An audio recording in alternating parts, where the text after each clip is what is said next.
안녕하세요. 오랫동안 사연글을 읽어온 30대의 돌싱녀입니다. 글을 읽으면서 항상 생각했던 건 세상에 정말 많은 이혼 사유가 있구나, 세상에 별 이상한 사람도 많구나 하는 점이었어요. 그리고 그런 사연글을 작성하게 된 지금 떠올려보니 제가 당한 일들도 참 이상한 일들이었구나 하는 걸 다시금 깨닫게 됐어요. 저는 결혼 전 이상형이 단순한 남자였어요. 왜 그런 사람 있잖아요. 엄청 복잡한 일도 간단하게 해결해버린다거나 꼬아진 일들을 딱딱 한 번에 정리할 수 있는 사람들. 제가 그런 사람이 되고 싶었던 게 더 컸던 것 같아요. 저는 잔정이 많고 언제나 일을 깊게 생각하는 편이었거든요. 무슨 일 하나 터지면 그 뒤에 있을 일들을 생각하느라 당장 앞에 선택을 하지 못하는 사람처럼요. 그래서 그런가? 소개팅으로 만났던 남편은 저의 이상형 그 자체였어요. 요령이 좋다고 해야 하나? 어떤 일이든 쉽게 해결해버리는 남편의 모습이 저한테는 무척 산뜻해 보여서 좋았었죠. 그런데 그 단순함이 도리어 결혼 후에 저를 찌르는 칼이 될 줄은 그때는 정말 상상도 못한 일이었어요. 결혼은 순탄히 진행됐고 시부는 며느리인 저에게 무척 잘 대해주셨어요. 딱 보기에도 점잖고 후덕하신 분이셔서 저도 마음이 놓였죠. 언제나 좋은 말씀을 해주시고 용돈도 몰래 주시곤 하셨어요. 그런데 시모는 전형적인 한국의 시어머니셨어요. 나쁘게 말하면 옛날 생각으로 가득한 시모였던 거죠. 제가 하는 일에는 뭐든 꼬투리를 잡고 아들이 최고인 그런 전형적인 분이셨죠. 그렇게 결혼 후 생활도 무척 평온했어요. 둘이서 하는 신혼생활은 재미있고 즐거웠거든요. 그런데 제가 임신을 하고 애가 태어나니 모든 것이 바뀌었어요. 육아는 생각보다 어렵고 힘들었는데 남편이 도움을 줄 생각을 않더라고요. 그러려니 했어요.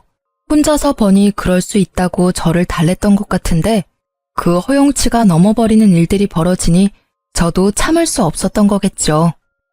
제가 처음으로 남편에게 실망했던 건 바로 아들의 첫 번째 입원 때였어요.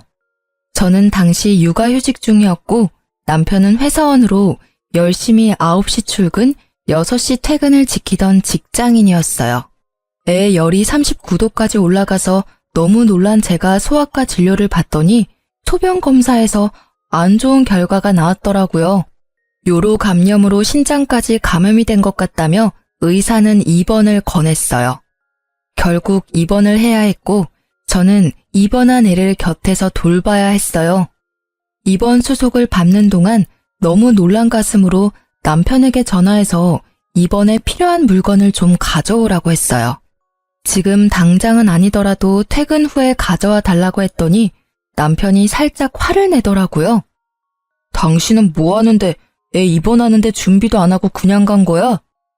아니, 열 나는 거 진료 보러 왔지. 입원할지 누가 알았어? 입원할 줄 알았으면 다 챙겨왔겠지. 그런데 왜 나한테 화를 내? 당신이 항상 일을 2번 하게 만들잖아. 솔직히 열이 그만하면 입원할 거라는 예상을 왜 못해? 당신 바보야? 뭐? 열나서 부랴부랴 애 안고 달려온 사람한테 뭐? 됐어. 애 아픈데 당신하고까지 싸움하면서 기력 빼고 싶지 않거든? 내가 준비물 톡으로 보내줄 테니까 챙겨서 와. 아니면 당신이 퇴근하고 애 보고 있던지. 내가 애를 왜 봐? 당신이야 편하게 쉬는 사람이지만 나는 일하는 사람이라고. 내일도 일하러 가야 하는데 무슨? 그럼 준비물 없이 애 입원시키라고? 어쩌라는 건데. 준비물 가져오기도 싫고 여기 와서 애 보기도 싫고 그럼 애는 어떻게 간호하라는 건데? 그러니까 왜 일을 2번 하냐고. 그만. 벌써 준비 안 하고 왔잖아. 그럼 왜 그렇게 안 했는지 따질 게 아니라 어떻게 할 건지를 이야기해야 할 거 아니야. 이미 난 없이 왔다고. 도돌이표처럼 왜 일을 2번 하냐는 남편의 말에 저는 터지고야 말았죠. 준비를 안 한 게 100번 양보해서 제 탓이라고 해도 이미 안 가져온 이 상황에 왜 자꾸 그걸 들먹이는지. 지금 당장 간병에 필요한 물건도 없는 저한테 할 말이 아니잖아요. 결국 남편은 오만 소리로 투덜거리더니 준비물을 병원으로 가져왔더라고요. 그런데 이걸로 끝날 줄 알았던 저의 답답함은 놀랍게도 이제 막 시작된 거였어요. 입원은 열이 내리고 상황을 봐야 해서 일주일 정도를 생각하라고 했었는데 주말쯤 되니 제 몸이 더 힘들더라고요. 애 낳고 조리가 잘못됐는지 허리가 아팠었는데 이번에도 허리 통증과 다리 땡김으로 미치겠더라고요. 결국 병원을 가려고 남편에게 좀 도와달라고 했죠. 남편이 쉬는 주말에 말이에요. 나 허리 디스크가 또 안 좋은가 봐. 병원 바닥에서 쪽잠 자느라 안 좋아진 것 같은데 당신이 주말에 잠깐 애 좀 봐줘. 나 병원만 금방 갔다 올게. 간병이라고 해봐야 어차피 일은 간호사가 다 하잖아. 당신은 옆에서 그냥 지켜보고만 있는 거면서 힘들긴 뭐가 힘들어? 애도 이제 다 나을 때 되지 않았어? 어차피 애는 아프면서 크는 거고 그게 아픈 것도 아니니까 그냥 퇴원해. 퇴원하고 애 보면 되지. 미쳤어?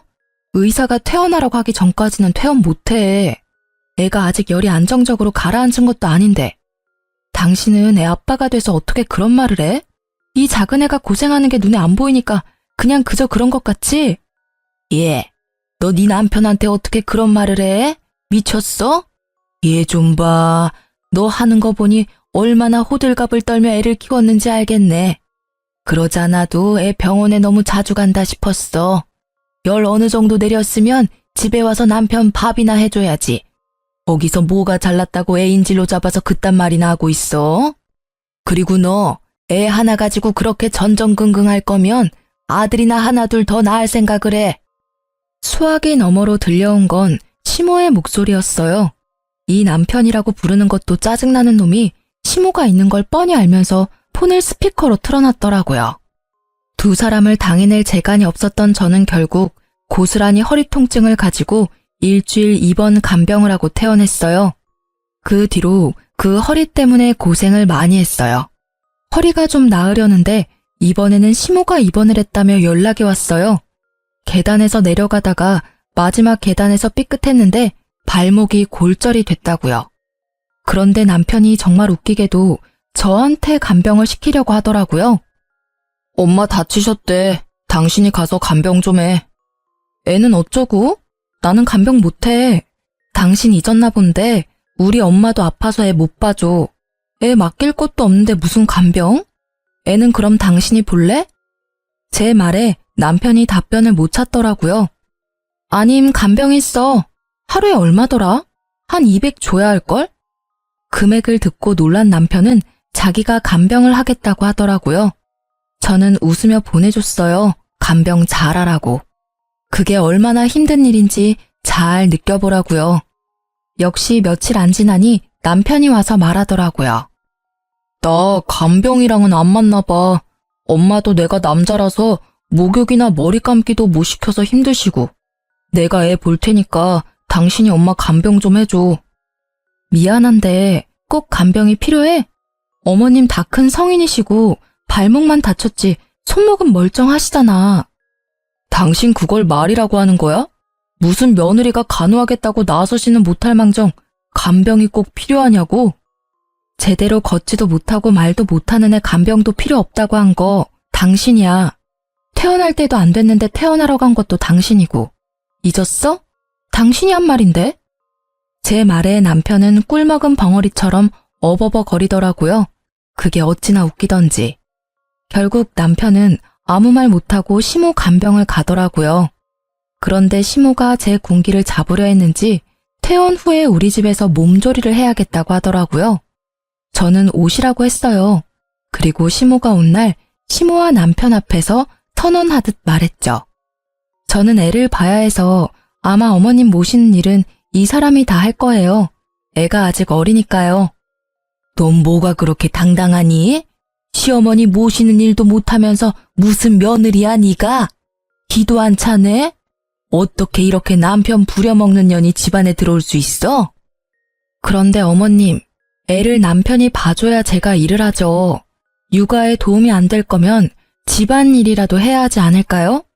저는 아침부터 저녁까지 애 보느라 힘들어서 어머님 모시는 일은 못해요. 아니, 애 새끼가 시어머니보다 더 중요하다는 게냐? 네, 저는 말 못하고 제 손으로는 밥도 못 먹는 애 새끼가 더 중요해요. 어머님은 발을 다치신 거지 손을 다치신 게 아니잖아요. 정 불편하시면 제가 그냥 친정으로 가 있을게요. 저랑 아기 때문에 편하게 못 쉴 테니까요.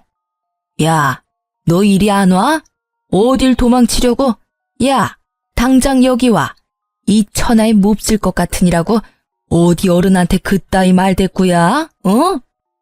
저는 소리치는 시모를 뒤로 하고 친정으로 갔어요. 친정에 있으니 어찌나 좋던죠. 엄마가 해주는 밥 먹으니 너무 좋더라고요. 그런데 닷새가 되자 남편이 전화를 엄청 하더라고요. 언제 올 건데? 이제 그만 돌아와.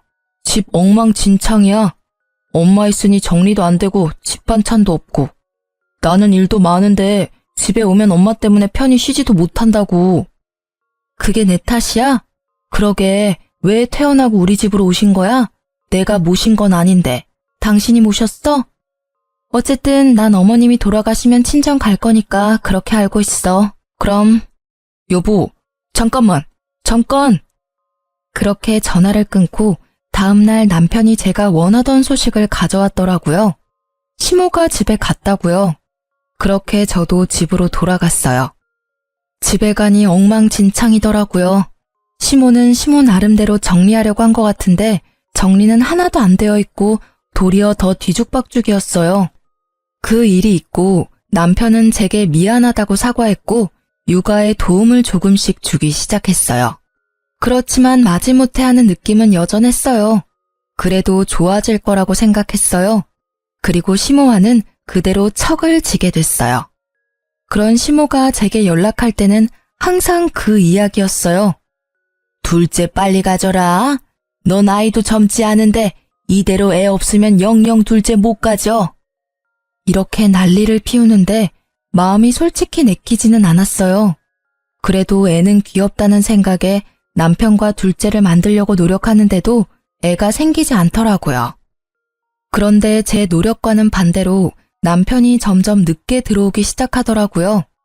일찍 와야 일을 치르던지 하는데 매번 늦게 오거나 오자마자 뻗어 자는 걸 보니 둘째의 이야기는 꺼내지도 못하겠더라고요. 게다가 늦게 오면서 점점 애한테 소홀해지는 것까지 눈에 보이니 저도 마음이 많이 상했었거든요. 그러던 중에 친정엄마에게 연락이 왔어요. 딸, 오늘 김서방 쉬는 날이니? 일 없으면 우리 좀 태워달라고 이야기 좀 해줘. 우리 여기 병원 앞인데 아버지 문에 찧어서 발가락 다치는 바람에 깁스하셨어. 뭐? 문에 어떻게 찧었길래 발가락에 깁스까지 했어? 별거 아닌 줄 알았는데 사진 찍어보니까 골절이라네. 그것도 한 개 아니라 2개가 골절이래. 이 정도는 집에서 붙여도 된대서 깁스하고 집에 가려는데 아무래도 버스 타려니 너무 힘들어서 말이야. 알았어. 병원 안에서 좀만 더 기다려줘. 저는 전화를 끊고 남편에게 바로 이야기했어요. 아버지 발가락 골절이래. 당신이 아버지 집까지 좀 태워줘. 당신도 운전할 줄 알잖아. 차 빌려줄 테니까 당신이 모셔다 드리고 와. 괜찮겠어? 이제 곧 점심시간이야. 애 밥 차려주는 거 가능해? 밥 먹이고 놀아주는 것도? 당신이 된다 하면 나는 땡큐지. 내 시간도 좀 갖고 느긋하게 돌아오면 되니까. 그렇게 할까? 그 말에 남편은 투덜대더니 결국은 주섬주섬 옷을 입고 밖으로 나갔어요. 저는 외동딸이라 다른 형제 자매가 없어서 남편에게 부탁할 수밖에 없었거든요. 솔직한 마음으로는 애를 남편에게 맡기고 진짜 제가 가고 싶기도 했는데 남편의 기겁하는 표정을 보고는 저 나름대로는 양보해 준 거였어요. 그리고 1시간 지나고 남편이 연락 왔더라고요. 부모님 잘 모셔다 줬다고요. 저는 고마운 마음에 남편에게 기름값이라도 하라며 10만 원을 보내줬죠. 남편이 무척 좋아하길래 저도 마음을 놓았는데 그날 저녁에 엄마에게 건 전화로 그 평화는 깨지고 말았죠. 엄마, 아버지 좀 괜찮으셔? 아버지야 누워 계시지. 지금 주무시고 계셔. 아침부터 병원 왔다 갔다 하느라 정신없어서 그런지 일찍 잠드셨네. 근데 김서방하고 너 무슨 일 있니? 일? 무슨 일? 별일 없는데. 왜? 그럼 김서방이 도대체 왜 그랬을까? 너랑 관계가 괜찮으면 김서방이 네 아버지랑 뭐 안 좋은 일 있었나? 아니, 무슨 일 때문에 그러는 건데. 왜? 김서방이 무슨 말이라도 했어? 말이 너무 없었지. 그리고 그것 때문에 그러는 것도 아니고, 너는 분명히 우리 집까지 바래다 주라고 했다며? 근데 시외버스 정류장 앞에 딱 내려주고 가버리더라고. 뭐? 시외버스 정류장에? 그래, 우리 거기서 시외버스 타고 내려서 다시 시내버스 타고 집까지 가느라 난리도 아니었어. 택시는 안 보이지. 네 아버지 왼쪽 무릎도 성치 않아서 양발 다 못 쓰지.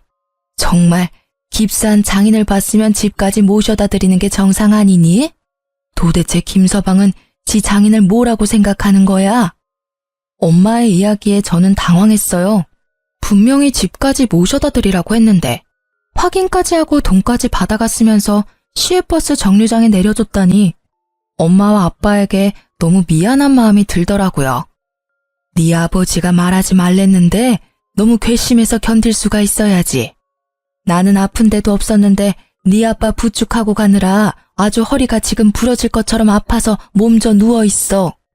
저는 열이 받아서 엄마와의 전화를 끊고 남편을 기다렸어요. 친정 부모님을 모셔다 주고 잠시 나갔다 온다던 남편은 자정이 다 되어서야 들어오더라고요.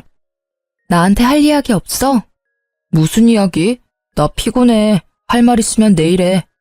내일? 내가 내일 할 것 같았으면 지금 이 시간까지 당신을 기다렸겠어?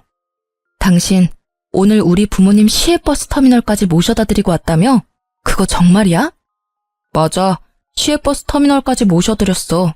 야, 그리고 너도 적당히 해. 고작 발가락 다친 거 가지고 집까지 난리야? 발목이 부러진 거면 또 몰라. 발가락 그거 뭐가 그렇게 힘들다고 사람을 왔다 갔다 시키는 건데 어차피 시외버스 터미널까지만 가시면 집까지 잘 찾아가시잖아. 너 정신이 제대로 박혀있긴 해?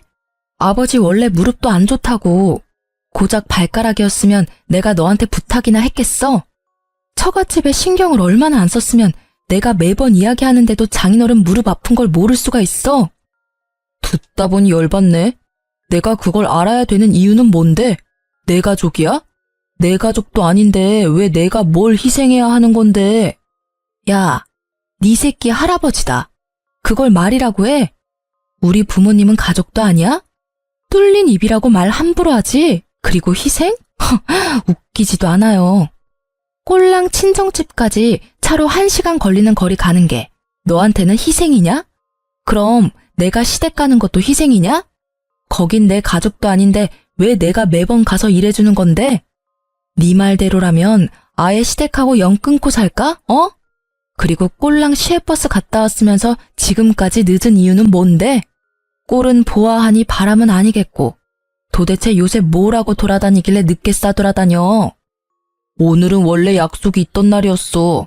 그리고 다른 때는 야근도 있고 회식도 있고 이래저래 바쁜 거 잘 알잖아. 그래, 무슨 약속인지는 모르겠지만 장인어른 무시하고 갈 만큼 중요한 약속이었나 보네? 근데 그거 알지? 우리 부모님한테 그딴 식으로 대하는 건 나를 그 정도로밖에 보지 않는 거랑 똑같은 거라는 거. 그리고 너도 그렇게 취급당하겠다는 의미겠지? 왜 또 이 이야기가 그렇게 흐르는데? 아니, 단순하게 생각해봐. 어렵게 비꼬아서 생각할 게 뭐가 있어? 두 분이 어린애도 아니고 알아서 잘하실 것 같아서 거기 모셔다 드린 것뿐인데. 마치 억울하다는 듯 이야기하는 남편과는 더 이상 대화가 되지 않았어요. 저는 남편과 대화를 끊고 아버지 바래다 주던 날 도대체 뭘 했는지 확인해 보기로 했어요. 블랙박스에서는 별다른 게 나오지 않았지만 카드 내역에서는 중요한 게 나왔죠. 바로 그날 그 시간 이후 쓴 카드 내역이요.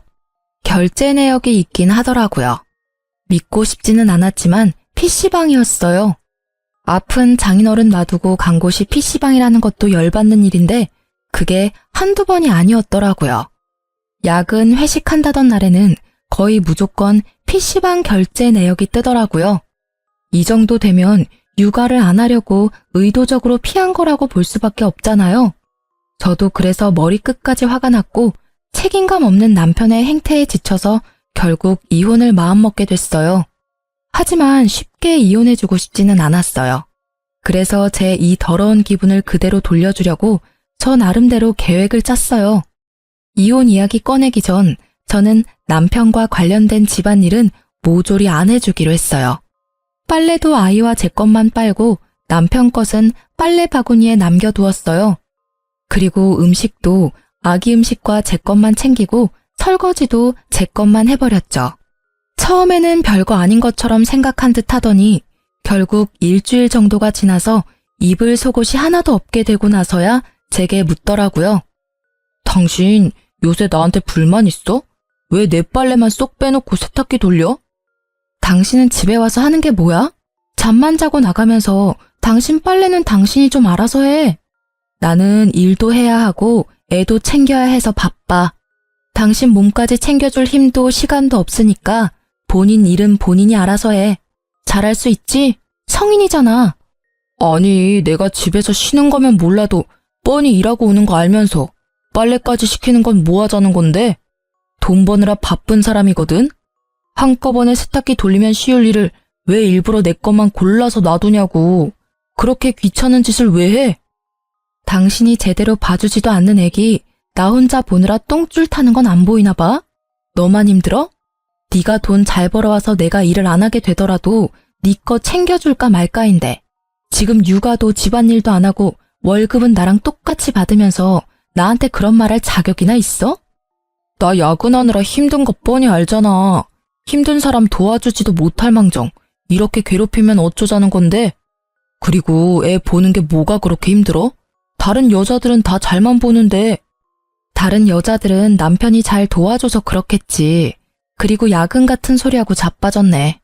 네가 나 몰래 칼퇴근하고 어딜 갔는지 내가 모를 줄 알았어? 카드 내역 보니까 기가 차서 말도 안 나오더라. 저는 그 소리와 함께 남편에게 카드 내역을 툭 던져줬어요. PC방 내역이 쭉 적혀있는 걸 본 남편이 당황해 하더라고요. 그래, PC방 다니는 거 언제까지 모를 줄 알았어? 그놈의 PC방 때문에 넌 장인어른 아픈데도 시외버스 터미널까지만 데려다 줬지? 중요한 약속이 PC방에서 있었냐? 육아가 싫어서 도망간 것도 열받는데 우리 엄마 아빠까지 무시하고 네가 그딴 식으로 행동을 해? 거기가 그렇게 좋으면 거기 살아. 집에는 왜 기어들어오고 난리야? 이건 진짜 잠깐 그런 거야. 애 보는 게 힘들어서 그런 거고 잠깐의 일탈이고 절대로 계속 그렇게 다닐 생각은 아니었어. 그리고 나는 나대로 힘들었다고. 직장에서도 힘든 일 있는데 집에까지 와서 애 보라고 하면 나도 얼마나 힘들겠어? 어련하시겠어. 알았으니까 네 멋대로 사세요. 나는 당신처럼 육아와 집안일에서 벗어나려고 야근이라고 속이고 PC방이나 돌아다니는 사람을 내 남편, 애 아빠라고 생각하기 싫으니까.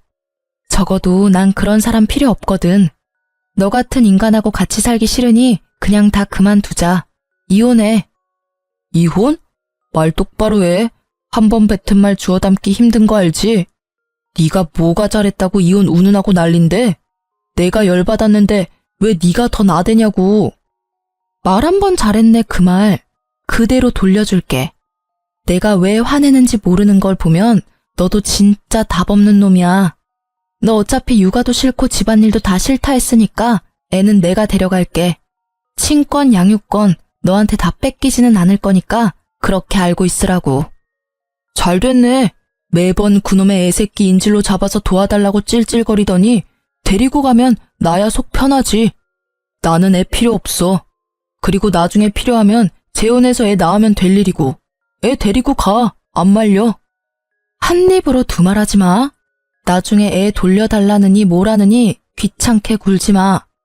그리고 이혼 서류 식탁 위에 있으니까 당장 적어서 줘. 결국 한 채의 양보도 없던 우리는 그대로 이혼 서류를 작성했어요. 그런데 다음 날 이혼 이야기가 시댁에 들어갔는지 시부가 전화로 오라고 하더라고요. 저는 당당하게 시댁으로 갔죠.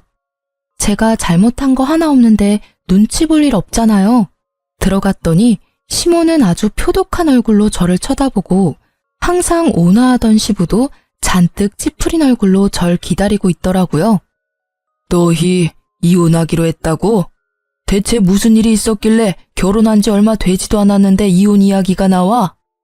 당신은 그걸 몰라서 물어요? 딱 봐도 남편 잡아먹을 것처럼 생겼잖아요. 무슨 애가 융통성은 하나도 없고 지 남편을 아래 것으로 보는 행동하며 일하느라 힘든 아들한테 육아까지 맡기려고 한 대단한 며느리예요. 어떻게 애 하나 키우는 것도 힘들어서 난리치면서 뭐가 잘났다고 이혼 이야기까지 지가 먼저 말하는 건지 나는 도무지 이해가 안 돼. 시부의 말을 끊어먹고 자기 할 말만 하는 시모를 사뿐히 무시하며 저는 시부에게 말했죠.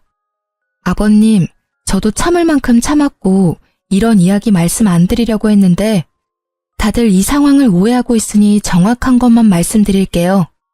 남편이 최근에 야근이 잦았어요. 애를 보라고 할 수가 없는 상황이거든요. 애 잘 때 일하러 가고 애 잘 때 집에 오는 남편한테 무슨 수로 애를 보라고 해요? 게다가 집안일도 마찬가지예요. 집에 잠만 자러 오는 사람한테 뭘 시킬 수 있어요? 그런데 알고 보니까 야근하는 게 아니라 PC방 가서 신나게 게임하고 늦게 들어온 거더라고요. 하루였으면 말도 안 하는데 거의 매일을 그렇게 다녔거든요. 제 말에 시부와 시모 둘 다 벙친 표정이었어요. 설마 하는 시모의 얼굴과 그럴 줄 알았다는 시부의 표정이 모든 걸 말해주고 있었죠. 그뿐이면 그냥 잔소리만 하고 넘어갔을 거예요. 그런데 제가 이혼을 결심한 건 남편이 저희 아버지를 대하는 태도 때문이거든요. 저희 아버지 얼마 전에 발 다쳐서 깁스하는 바람에 남편한테 병원에서 집까지 좀 모셔드리라고 부탁한 적이 있어요. 그런데 남편이 어떻게 했는 줄 아세요? 병원에서 버스터미널까지 모셔다 드리고 그 길로 또 PC방 갔어요. 결국 저희 부모님 다리 아픈 채로 버스터미널에서 시외버스 타고 다시 시내버스 타고 도보로 20분을 걸어서 집에 가셨어요. 저희 친정을, 아니, 저를 얼마나 무시하면 이런 행동을 할 수 있는 거예요?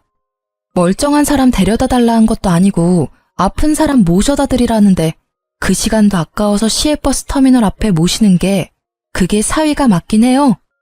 그것도 모르고 데려다 드렸다는 말에 남편에게 수고했다고 10만 원 손에 쥐어주기까지 했는데 제 말에 시부와 시모는 꿀먹은 벙어리가 됐죠. 두 분 다 옛날 사람이라 어른들에게 깍듯이 대해야 한다고 생각하는 분들이었거든요. 게다가 두 분은 저희 결혼 전 남편의 PC방 사랑에 대해 잘 알고 있었으니 그 버릇 나온 거라고 생각하신 거고요. 제가 싫었으면 저한테 뭐라고 하면 될 일을, 아니, 모셔다 드리기 싫었으면 안 가겠다고 했으면 됐을 일을 이런 식으로 사람 뒤통수 치는데 제가 가만히 있을 수가 있겠냐고요. 저를 얼마나 무시했으면 저희 부모님한테까지 그런 행동을 할 수가 있어요. 제 말에 시부가 부글부글 끓는 표정으로 남편에게 전화를 해서 당장 시댁으로 오라고 하더군요. 남편이 집에 도착했는데 시부의 표정을 보고는 아차 싶었는지 설설 기더라고요. 너 사돈어른 아픈데 시외버스 터미널까지 모셔다주고 PC방 갔다는 게 사실이냐? 걷는 건 맞는데 다 이유가 있어서 그래요. 장인어른 발 깁스한 것도 어차피 삐어서 그런 걸 텐데 굳이 집 앞까지 모셔다 드리지 않아도 될 것 같았고 약속은 그쪽이 먼저 잡혀 있었고 장인어른이 갑자기 아프신 바람에 그리고 그렇게 자주 간 것도 아닌데 이 사람이 또 오버해서 시부를 무서워하는 남편은 지아버지 앞이라 쫄았는지 버벅거리며 앞뒤가 맞지 않는 변명만 늘어놓더라고요. 저는 남편 카드 내역 시부에게 싹 다 보여줬죠.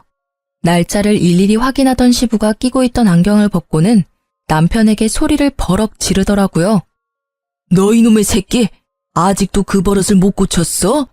애도 있는 놈이 늦게까지 PC방이나 쳐다니고 게임질이나 하고 게다가 장인어른을 뭐 어떻게 했다고? 그게 뭐가 잘못된 건데요. 잘못한 건 와이프라고요. 일도 힘들어 죽겠는데 애나 보라고 하고 쉬면서 애 보는 건 지가 할 일이지 왜 나한테 그런 거 시키냐고요. 에라 이 못난 놈아. 그래서 다 네 와이프 탓이야? 넌 퇴근이라도 있지. 네 와이프는 퇴근이 어디 있어? 애 보느라 고생하는 며느리한테 그딴 소리 해가며 PC방으로 내뺐다 이거지? 거기다가 너는 네 장인어른이 나한테 어떤 분인 줄 알고 지금 그딴 결례를 범해? 아니, 왜 나한테만 그러는 건데요? 일도 힘든데 일 시키려고 한 건 이 사람이라고요. 그리고 장인어른이 장인어른이지 누구긴 누구예요? 아우, 이놈의 자식. 이게 자식이 아니라 왼수지. 아예 너 결혼할 때 장인어른이 내 선배인 거 미리 말했어야 했어. 그래야 네가 이딴 미친 짓을 안 했겠지. 내가 그분께 얼마나 신세를 졌는데 네가 그걸. 사돈어른 볼 낯이 없어. 그렇다면 그런 거라고 이야기를 해줬어야지. 이야기도 안 해주고 나한테 뭐라 하는 건데요? 그리고 아빠가 신세졌지 제가 신세졌어요? 이게 정신을 못 차렸네. 야, 그런 걸 몰라도 네가 사위라면 장인 장모한테는 깍듯이 대해야 하는 게 정상 아니냐? 너는 도대체가 나이를 어디로 처먹는 거냐? 부끄러워서 고개를 들고 다닐 수나 있겠어? 이러고도 네가 애 있는 아빠야? 너 결혼할 때 며느리 잘 대해주겠다고 내가 선배한테 말씀드린 거 생각하면 진짜 얼굴에서 불이 날 정도로 부끄럽고 민망하다 자식아. 시부의 말에 남편은 물론이고 시모까지 깜짝 놀랐어요. 시부가 사회 초년생일 때 금전적으로도 정신적으로도 도움을 많이 주었던 사람이 저희 아버지였다고 하더라고요. 그래서 항상 은인으로 생각하셨다는데 그 은혜를 자식놈이 원수로 갚았으니 시부의 분노가 어마어마한 건 당연할 수밖에 없었죠. 결국 저와 남편의 이혼은 굉장히 스무스하게 진행됐어요. 시부는 미안한 마음이 가득이었지만 아들의 행동이 절대로 바뀌지 않을 거라는 걸 잘 알고 있는 듯 재결합은 이야기도 하지 않더라고요. 대신 생각지도 않았던 위자료를 합의금으로 주며 완만히 합의 이혼을 하도록 하셨어요. 아이에 대해서는 남편이 아이를 잘 볼 것 같지 않으니 제가 데려가겠다고 했더니 시부도 고심을 하더니 결국 친권과 양육권까지 제가 가져갈 수 있도록 해주셨어요. 남편의 행동을 보아하니 애를 잘 키울 수도 없을 것 같아 보이니 그런 결정을 하신 것 같아요. 결국 저는 남편과 이혼하고 합의금을 받아 새로운 출발을 하게 됐죠. 그렇게 6년쯤 지나서 전 남편과 전 시모가 저희 집에 찾아왔더라고요. 그 사람들이 우리 집에 들리겠다고 했을 때 저는 밖에서 보자고 했지만 밖에서 할 말이 아니라며 극구 집에서 보기를 희망해서 저는 친정집으로 그 둘을 불렀어요. 오랜만에 보는 두 사람의 표정은 참으로 결연했어요. 전 남편은 넋이 나간 얼굴이었고 전 시모는 여전히 날카롭고 뾰족한 인상 그대로였죠.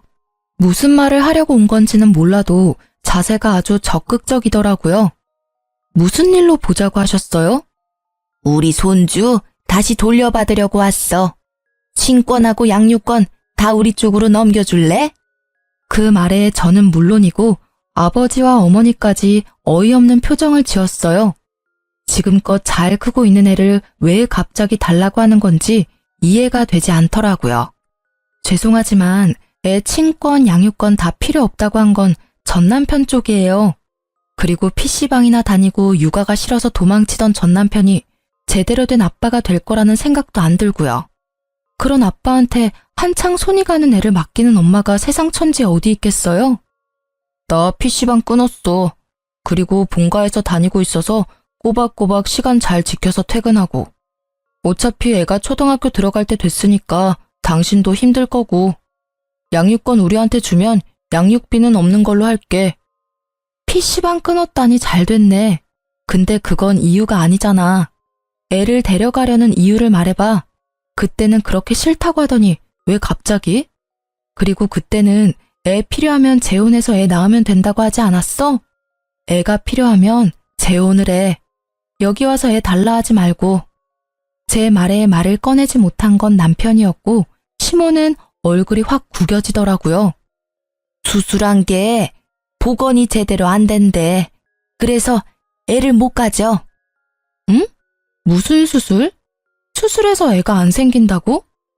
한창 너 둘째 원할 때 애 하나 더 생기면 내 인생 쪽날 것 같아서 너 몰래 정관 수술했어. 복원하면 금방 돌아온댔는데 복원이 안 됐어. 저는 웃음이 푹 하고 튀어나왔어요. 웃음을 막을 수가 없었거든요. 전 남편의 그 말에 시모의 얼굴은 더 일그러지고요. 한편의 코미디를 보는 것 같은 기분이었어요. 제가 한창 둘째 가지려고 그렇게 애를 쓸 때 전 남편이 저 몰래 정관 수술을 했던 거예요. 그러니 애가 안 생기지. 솔직히 그때는 나한테 문제가 있나 싶어서 고민하기도 했는데 이제야 그 고민이 해결이 됐네요. 생각지도 못한 방법으로요. 들었으니까 알겠지? 우리 쪽도 사정이 안 좋아.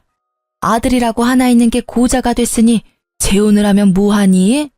대 끊기기 전에 애 하나 더 낳으라니까 의기양양한 표정으로 걱정하지 말라고 하더니 결국에는 보건수술하고도 안 돌아와서는 여자 때문인 줄 알았는데 지가 지 손으로 끝장을 낸 거였어, 이 자식놈이.